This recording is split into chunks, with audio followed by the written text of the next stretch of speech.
नमस्कार, आप देख रहे हैं पॉलिटिकल पिच। पॉलिटिकल पिच पर चर्चा करते हैं 2024 लोकसभा चुनाव की। जिस प्रकार से देश में पॉलिटिकल सिनेरियो, राजनीतिक परिदृश्य साफ हो रहा है, ऐसा लग रहा है कि 2024 का चुनाव द्विपक्षीय चुनाव होगा, जहां एक ओर भारतीय जनता पार्टी के नेतृत्व में राष्ट्रीय जनतांत्रिक गठबंधन अर्थात एनडीए होगा, तो दूसरी तरफ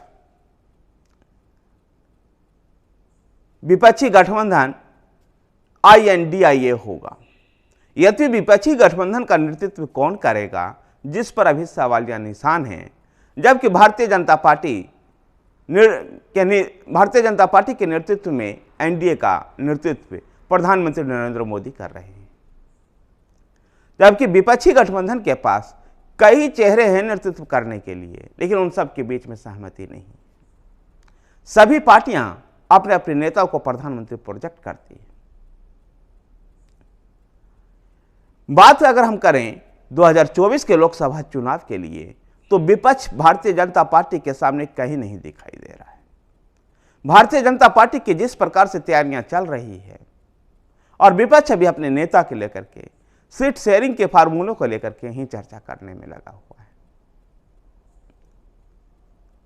विपक्ष के पास कोई एक आधारभूत ढांचा भी नहीं है, ज्वाइंट ढांचा, साझा ढांचा भी नहीं है।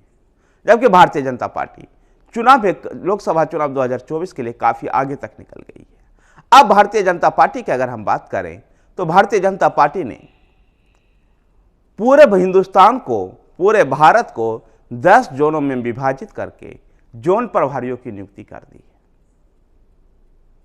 जोन प्रभारी की नियुक्ति भी चुनावी राजनीति में जमे हुए राजनेताओं को दी गई है। इनकी प्रभारियां भी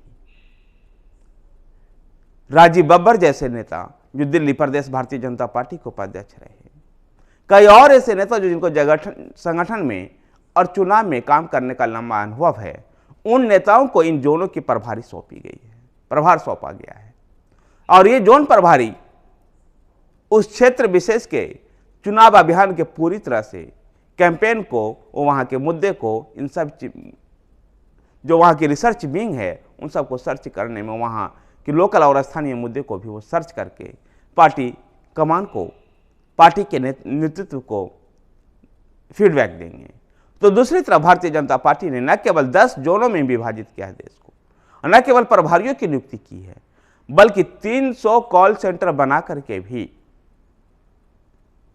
300 कॉल सेंटर भी बना दिया है, जिस क्षेत्र विशेष पे फोकस है। पूरे हिंदुस्तान में 300 कॉल सेंटर काम कर रहे होंगे।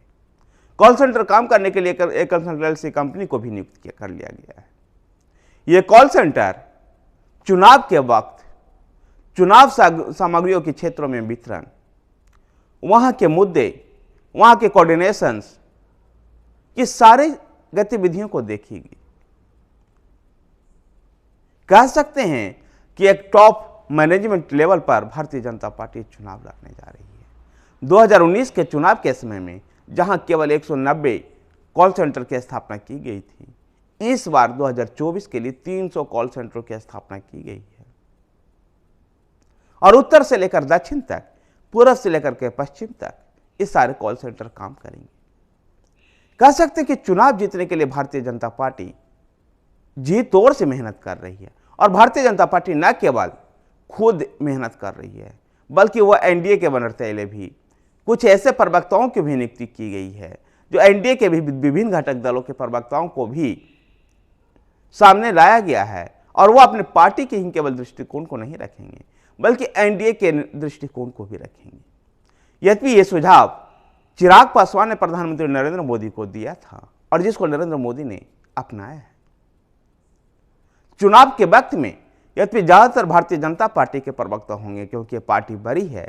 इसके अलावा भी कुछ प्रवक्ता चिराग पासवान की पार्टी लोक जनशक्ति पार्टी से भी होंगे, तो अपना दल से भी होंगे, और जो विभिन्न जो गठबंधन के जो दल हैं, उन दलों से भी प्रवक्ताओं की नियुक्ति की जाएगी, ताकि एकजुटता का मैसेज जाए। भारतीय जनता पार्टी केवल अपने सीटों पर, अपने आवंटित सीटों पर ही नहीं, बल्कि सहयोगियों को भी चुनाव जिताने के लिए भरसक प्रयास करेगी।